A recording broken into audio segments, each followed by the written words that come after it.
আজ সকাল 7টায় আমরা যাচ্ছিলাম বয়ে চান করতে। বয়ে চান করতে যাওয়ার সময় আমাদের আমরা যে ট্রেনটায় যাচ্ছিলাম তার সামনে হঠাৎ একটা গরু চলে আসে। আর সেই গরুটার আঘাত হয়েছে। সেই গরুটা এতটাই আঘাত হয়েছে যে ট্রেনের ধাক্কা খেয়ে একবারে যে ধান বাড়ি পড়েছে জলের ওপরে।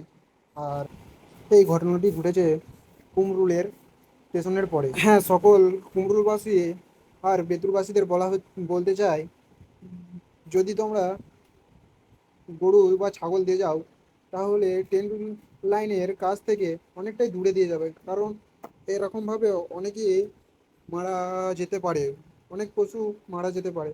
কারণ এটা ট্রেন, দূর থেকে দেখেও ব্রেক মারলেও কিচ্ছু করার নাই, সে কাছে এসে দাঁড়াবে, তোমরা সেটা হয়তো জানোই।